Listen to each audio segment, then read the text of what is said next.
Ba'ado Mushroom decided to make me think tonight by tagging me in this wonderful question. To cut off the top, but it was, did the Heralds have a plan to defeat Odium?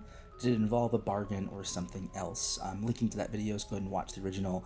It compares what the Radiants were doing to, specifically the Heralds, what they were doing to what Doctor Strange was doing with Dormammu in the first Doctor Strange movie.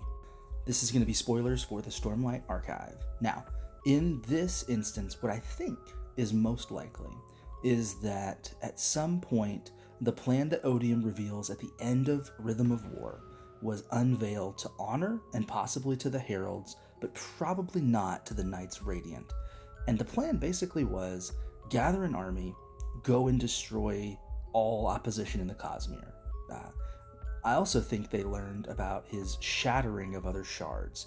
Specifically, by this point, he would have been involved and directly responsible for devotion, dominion, ambition, at a minimum, those three shards all being shattered such that no one else could take up that power. And so you have this Cosmere level threat.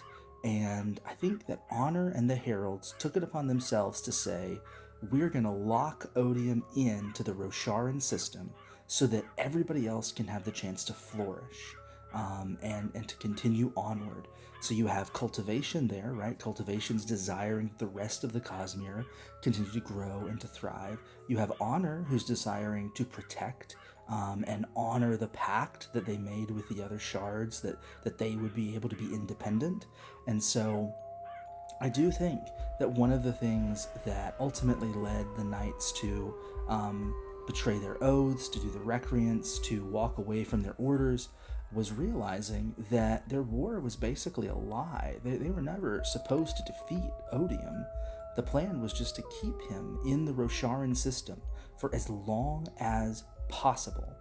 And one of the best evidences of that is Taln. Taln is the GOAT. He is one of the greatest, most committed people in the entire Cosmere to his cause.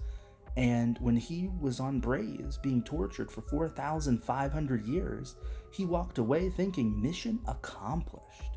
He was doing nothing to stop Odium, defeat Odium, splinter or shatter Odium. You know, that we're talking about thousands of years of his torture on Braze, and never once do we have any evidence that he attempted to thwart or resist or stop Odium's forces. Certainly probably fought with them, but again, the fused would just regenerate on Braze. So when I look at the way in which they fought Odium, when I look at the way in which Honor allowed the humans to be, beat back to the Stone Age every single time and didn't provide them with better resources, no, I don't think the plan was ever to defeat Odium. I think it was to allow Odium to think that they were trying to defeat him.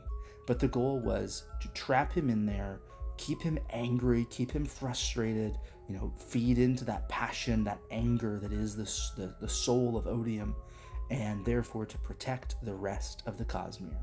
And that's one of the reasons the Heralds walked away from the Oath Pact. Perhaps that's the season that they learned.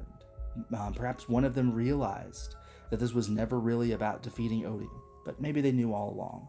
We won't know that probably until the last half of the Stormlight Archive series, books 6 through 10. I'm excited to see more about the history of Roshar. Maybe we'll get some of that in Stormlight 5.